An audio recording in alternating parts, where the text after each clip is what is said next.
నమస్తే, నేను మీ రేవంత్ చలమల. సో ఈ వారం మార్కెట్లో ఏం జరిగిందో చూసుకుందాం. దాంతో పాటుగా వచ్చే వారం మనకు మార్కెట్లో ఉండేటువంటి రియాక్షన్స్ ఎలా ఉండొచ్చు అనడానికి ఒక చిన్న స్పెక్యులేషన్ చేసుకుందాము. సో కరెంట్ మార్కెట్కి ఉన్నటువంటి సినారియోలో అది కొంతవరకు రెసిస్టెన్స్ని అయితే ఎదుర్కొంటుంది. సో ఈ వారం మొత్తంలో నిఫ్టీ అయితే పెద్ద మూవ్ ఏం చేయలేదు. సో మనం పోయిన వారం అనాలిసిస్లోనే చెప్పుకున్నాం క్లియర్గా ఒక కన్సాలిడేషన్ అవ్వడానికి స్కోప్ ఎక్కువగా ఉంది, మూమెంట్ ఏమి ఉండకపోవచ్చు అని చెప్పి. ఈ వారం కొద్దిగా వాలటాలిటీ అయితే బాగానే ఉంది, కానీ ఫైనల్గా డైరెక్షనల్ మూవ్స్ అయితే రావలేదు. So within the inside the candle, అంటే పోయిన వారంలో ఏదైతే క్యాండిల్ ఉందో ఇన్సైడ్ ద క్యాండిల్ మాత్రమే ఫార్మేషన్ జరిగింది. సో దీంతో పాటుగా కొన్ని టెక్నికల్ ఎలిమెంట్స్ అయితే ఇక్కడ మీకు ఎక్స్ప్లెయిన్ చేయాలనుకుంటున్నాను. సో పర్టికులర్గా మనకి 2024 పర్టికులర్గా మే టైంలో మనకి ఒక రెసిస్టెన్స్ జోన్ ఇక్కడ ఫార్మ్ అయింది. అండ్ ఆ తర్వాత అదే మేలోనే సమ్వేర్ అరౌండ్ జూన్లోనో ఒకసారి ఆ రెసిస్టెన్స్ని బ్రేక్ చేసిన తర్వాత అక్కడ ఒక ప్రైస్ యాక్షన్ జరిగింది. మార్కెట్ అక్కడ నుంచి 26,000 వరకు కూడా వెళ్ళింది. ఆ 26,000 నుంచి కిందకు వచ్చేటప్పుడు మళ్ళీ ఒక ప్రైస్ యాక్షన్ జరిగింది. ఇప్పుడు మళ్ళీ మార్కెట్ దాదాపుగా నవంబర్ టైంలో కూడా మళ్ళీ అక్కడ రెసిస్టెన్స్ని ఫేస్ చేసింది. ఇప్పుడు ఎగ్జాక్ట్గా మార్కెట్ అదే జోన్ దగ్గరగా అనిపిస్తుంది. సో ఆ జోన్ అది బ్రేక్ చేసి పైకి వెళ్తుందా లేదా, అండ్ దాంతోపాటుగా 1 డే టైం ఫ్రేమ్లో కూడా ఒక ఛానల్ ఫార్మేషన్ కూడా కనిపిస్తుంది. అది నేను ఎక్స్ప్లెయిన్ చేయండి, మీరు చూసుకోండి ఒకసారి, మీరు మీ హోంవర్క్ మీరు కూడా చేయండి. ఒకసారి 1 డే టైం ఫ్రేమ్లో కూడా ఒక చార్ట్ ఫార్మ్ అయింది, ఒక ఛానల్ ఫార్మ్ అయింది. మీరు ఒకసారి చార్ట్స్ ఓపెన్ చేసి చెక్ చేసి చూడండి. ఆ ఛానల్లో నుంచి నిఫ్టీ ఒక క్యాండిల్ బయటికి రావడం జరిగింది, అప్ ట్రెండ్ ఛానల్లో నుంచి. సో సహజంగా అప్పుడు ఏం జరుగుతుంది, సో ట్రెండ్ అనేది కిందకి మళ్ళీ బ్రేక్ అయిందని ఒక అనుమానాన్ని కూడా యాంటిసిపేట్ చేస్తుంది. ఓకే, టెక్నికల్గా ఇట్లుంది. సో దీంతో పాటు ఇంకేమన్నా ఫండమెంటల్ రీజన్స్ ఉన్నాయా అసలు మార్కెట్లో మనకి పైకి వెళ్లకుండా ఉండడానికి? నేను చాలా కాలం నేను చెప్తున్నాను అంత ఫాస్ట్గా అయితే వెళ్ళదు అని. సో రకరకాల ఇష్యూస్ ట్రిగ్గర్ అవుతున్నాయి యూఎస్ సైడ్ నుంచి కూడా, అవి కూడా ఇప్పుడు నేను డీటెయిల్గా ఎక్స్ప్లెయిన్ చేస్తాను.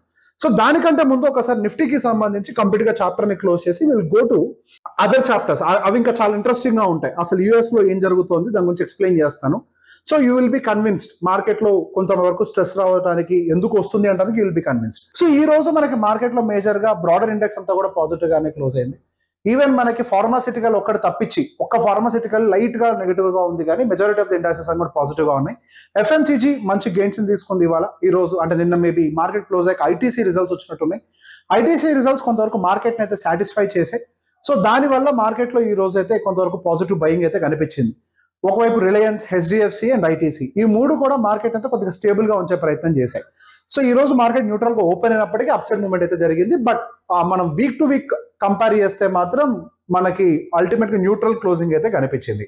సో ఒకసారి దీంతో పాటుగా మనకు ఓపెన్ ఇంట్రెస్ట్ డేటాను కూడా మనం రెగ్యులర్ గా అనలైజ్ చేస్తూ ఉంటాం కాబట్టి వాటికి సంబంధించి కూడా ఒకసారి చూద్దాము.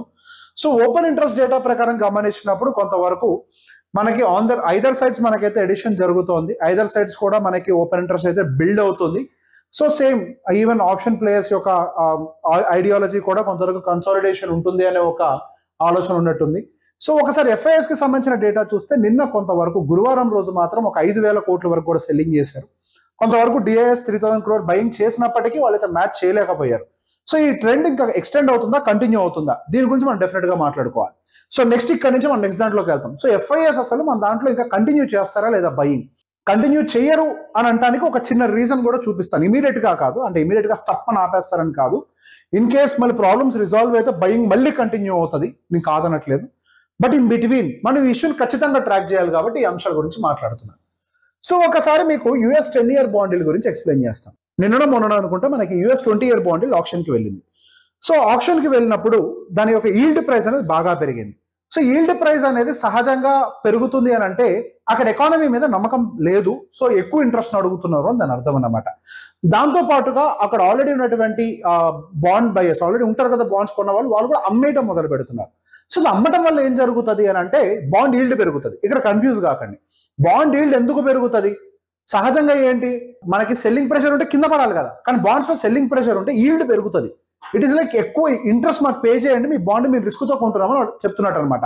ఎగ్జిట్ అయ్యే వాళ్ళు కానీ బయింగ్ లో కానీ సహజంగా ఇంట్రెస్ట్ రేట్ డిఫరెన్స్ అనేవి మనకి ఈ విధానంలో ఏర్పడతాయి. అంటే బేసిక్ గా సెల్లింగ్ చేసినప్పుడు బాండ్ ఈల్డ్ పెరుగుతుంది, అదే స్టాక్ ప్రైస్ సెల్లింగ్ చేసినప్పుడు కింద పడుతుంది. ఓకే, ఈ క్లారిటీ మెయింటైన్ చేయండి.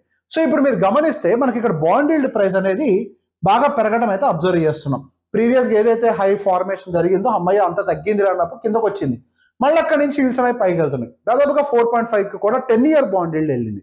సో 10-year బాండ్ ఈల్డ్ పైకి వెళ్ళడం వల్ల ఏంటి నష్టం, దానివల్ల ఏమైనా జరుగుతుందా అని అంటే, సో దీనికి సంబంధించి మీకు కొన్ని ఎక్సర్సైజెస్ చూపిస్తాను. So basic I have worked on ఆ వర్కౌట్ చేసినవన్నీ కూడా ఒకసారి మీకు ఎక్స్ప్లెయిన్ చేస్తాను. సో బేసిక్గా మనకి గతంలో ఇట్లా బాండ్ డీల్స్ అనేవి బాగా పైకి వెళ్ళినప్పుడు ఎటువంటి రియాక్షన్స్ కనిపించాయి అంటానికి ఒకసారి ఒక చిన్న ఎనాలిసిస్ మీకోసం చేసి పెట్టారు. ఇదంతా కూడా ఏంటి, ఒక లాంగ్ టర్మ్ బాండ్ హిస్టరీ. దాదాపుగా 1987 నుంచి అప్పటి నుంచి కూడా ఏ విధంగా జరుగుతూ వస్తుందని చూస్తూ వచ్చాం. సో సరే, అంత పెద్ద డేటా వదిలేసేయండి. సో ఇక్కడ ఫస్ట్ అంటే ఇక్కడ నుంచి వెనక్కి వెళ్దాం. నవంబర్ సమ్వేర్ అరౌండ్ మంత్ 2018లో మనకు ఒక పీక్ ఫార్మ్ అయింది బాండ్స్ లో. ఇక్కడ ఒక పీక్ ఫార్మేషన్ జరిగింది.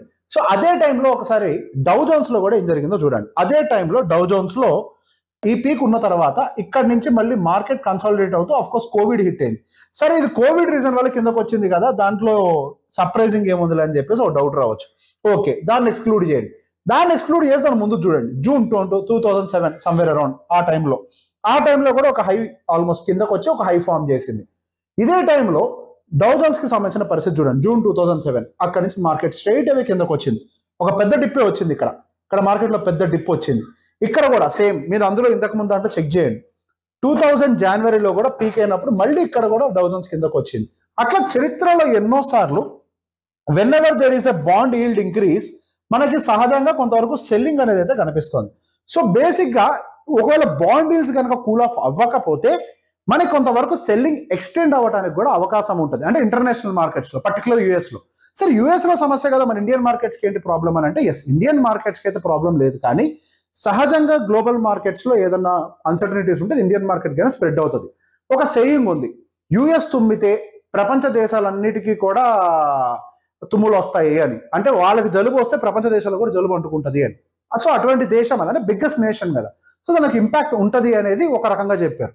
సో దీనివల్ల ఇండియా మీద ఎటువంటి ఇంపాక్ట్ పడుతుంది. సో బేసిక్ గా గత వారంలో ఇండియన్ బాండ్ మార్కెట్ లో కూడా దాదాపుగా 4,000 కోట్లు కూడా ఎఫ్ఐఎస్ అమ్మేశారు. Of course Indian bond market చాలా పెద్దది, 4,000 కోట్లు లాస్ట్ వారాల్లో అమ్మడం పెద్ద విషయం ఏం కాదు. కాకపోతే ఇది ఎక్స్టెండ్ అవుతుందా, ఇది పెద్ద ప్రశ్నగా మారింది. ఏంటి, బాండ్ మార్కెట్ ని సెల్లింగ్ చేయడం అనేది ఎక్స్టెండ్ అవుతుందా, ఇదే పెద్ద ప్రశ్న. సో ఎక్స్టెండ్ అవ్వటానికి కూడా అవకాశాలు ఉన్నాయి. దీన్ని లాజిక్ ని ఎక్స్ప్లెయిన్ చేస్తాను. సో బేసిక్ గా యుఎస్ లో చాలా కంట్రీస్ నుంచి కూడా వచ్చి బాండ్స్ కొంటూ ఉంటారు. ఈ రోజు యుఎస్ లో ఆల్రెడీ ఎగ్జిస్టింగ్ గా ఉన్నటువంటి బాండ్ హోల్డర్స్ కూడా అమ్మేసుకొని వెళ్తున్నారు. దానికి గల కారణం ఏంటి, ఒకటి నమ్మకం లేక, రెండు జపాన్ లాంటి కంట్రీలో జపాన్ ఇన్వెస్టర్స్ చాలా మంది పెడతారు కదా, జపాన్ లాంటి కంట్రీలో ఇప్పుడు బాండ్ డీల్స్ పెరిగాయి. అక్కడే మాకు హోమ్ కంట్రీలో ఇంట్రెస్ట్ రేట్ ఎక్కువ వస్తే మీ దగ్గర ఎందుకు అని చెప్పి అక్కడ వాళ్ళు వెళ్ళిపోయారు. ఇన్ ద సేమ్ వే ఇప్పుడు యుఎస్ హోమ్ కంట్రీగా ఉన్నటువంటి ఎఫ్ఐఎస్ ఉంటారు కదా, ఇప్పుడు వాళ్ళ దగ్గర బాండ్ డీల్స్ పెరిగాయి కదా, సో అక్కడ ఈల్డ్ ఎక్కువగా ఉంటున్నప్పుడు ఇండియాలో ఎందుకు ఉండాలి అని చెప్పేసి ఆలోచిస్తారు. హవెవర్ డాలర్ అప్రిసియేషన్ 3 to 4% వరకు ఉంటుంది అండ్ బాండ్ డీల్స్ కూడా పెరుగుతున్నాయి. సో బెటర్ ఇక్కడ బాండ్స్ అమ్మేసుకొని వేరే కంట్రీకి వెళ్ళిపోతాం, మా హోమ్ కంట్రీకి వెళ్ళిపోతాం అని చెప్పి యుఎస్ ఇన్వెస్టర్స్ అనుకోవచ్చు. యుఎస్ ఇన్వెస్టర్స్ గురించి మాట్లాడుతున్నారు, డాలర్కి అగేన్స్ట్ గా హెడ్జింగ్ చేసే వాళ్ళ గురించి. సో బేసిక్ ఇప్పుడు జరిగినటువంటి సినారియో ఏంటి మీకు ఇక్కడ కనిపిస్తుంది కదా. సో బేసిక్ గా ఒకసారి ఎక్స్ప్లెయిన్ చేస్తాను. పైన ఉన్నదంతా ఇండియన్ బాండ్, కింద ఉన్నదంతా కూడా యుఎస్ బాండ్. సో ఇది క్లారిటీగా మెయింటైన్ చేయండి. సో బేసిక్ ఇప్పుడు ఇండియన్ బాండ్కి అండ్ యుఎస్ బాండ్కి మధ్యలో డిస్టెన్స్ తగ్గిపోయింది. అంటే ఇక్కడ ఆల్మోస్ట్ 4.5% వరకు కూడా 10-year bond yield US generate చేస్తుంటే ఇండియన్ బాండ్ ఈల్డ్ ఏమో 6.2% జనరేట్ చేస్తుంది. అదేంటి, ఎందుకు పడిపోయింది బాండ్ ఈల్డ్, మనది వాళ్ళది ఎందుకు పెరుగుతుంది? ఎక్కడైతే ఫైనాన్షియల్ స్టెబిలిటీ ఉంటుందో సహజంగా ఇక్కడ బాండ్ ఈల్డ్స్ పడతాయి. మన ఇండియా ఫిజికల్ డెఫిషియట్ రిస్క్ తక్కువగా ఉంది, ఫైనాన్షియల్ స్టెబిలిటీ ఉంది కాబట్టి బాండ్ ఈల్డ్ కిందకు వచ్చింది. వేరే యుఎస్ కేసులో మాత్రం అక్కడ స్టెబిలిటీ లేదు కాబట్టి బాండ్ ఈల్డ్స్ పైకి వెళ్ళాయి. సో ఈ రెండింటి మధ్యలో ఉండేదాన్ని స్ప్రెడ్ అని అంటారు. ఆ స్ప్రెడ్ తగ్గినప్పుడు ఏమవుతుంది అని అంటే ఫారెన్ ఇన్వెస్టర్స్ అమ్మేసుకొని బయటకు వెళ్ళడానికి కొంతవరకు ఇంట్రెస్ట్ చూపిస్తారు, ఈక్విటీ మార్కెట్స్ కాదు బాండ్ మార్కెట్స్ లో. సో బేసిక్ గా బాండ్ మార్కెట్స్ ఏమన్నా వీక్ అవుతాయా, ఒకవేళ ఇది ఇంతే పెరుగుతూ పోతూ ఉంటే యుఎస్ బాండ్ ఈల్డ్ మన ఇండియన్ మార్కెట్ కి ఈ విధంగా ఎఫెక్ట్ పడుతుంది అని. గతంలో ఎప్పుడు జరిగింది, ఒక్కసారి ఇక్కడ జరిగింది. మిగతా ప్రతిసారి దాదాపు గ్యాప్ ఉంది. కోవిడ్ ఒకటి వదిలేస్తే మిగతా ప్రతిసారి చూడండి ఎంతంత గ్యాప్స్ ఉన్నాయి, హ్యూజ్ గ్యాప్ ఉంది. ఇక్కడ ఒకసారి దాదాపు 20 సంవత్సరాల క్రితం, మళ్ళీ ఇప్పుడు 20 సంవత్సరాల క్రితం జరిగింది, మళ్ళీ ఇప్పుడు జరుగుతుంది. కాబట్టి ఇదేమన్నా కొంతవరకు ప్యానిక్ ని క్రియేట్ చేసి బాండ్ డీల్స్ లో టెన్షన్ ని క్రియేట్ చేస్తుందనే చూడాలి. సో ఇట్లానే మార్కెట్ పడిపోతుందా, ఇప్పుడు నేను చెప్పిందా జరుగుద్దా అంటే, ఇష్యూ సార్ట్అవుట్ అవ్వకపోతే ఖచ్చితంగా మార్కెట్ వీక్ అవుతుంది. ఇష్యూ కనుక సార్ట్అవుట్ అయిందనుకోండి డెఫినెట్ గా మార్కెట్ పైకి వెళ్తుంది. సో ఇక్కడ నేను కేవలం మీకు సినారియోని ఎక్స్ప్లెయిన్ చేసే ప్రయత్నం మాత్రమే చేస్తున్నాను. కాబట్టి ఇది దీంట్లో నుంచి అంటే నేను చెప్పిన దాంట్లో కొన్ని లెసన్స్ తీసుకునే ప్రయత్నం చేయండి, try to understand the market. ఈ వీడియో కనుక మీకు నచ్చినట్లయితే అందరికీ షేర్ చేయండి. Thank you very much.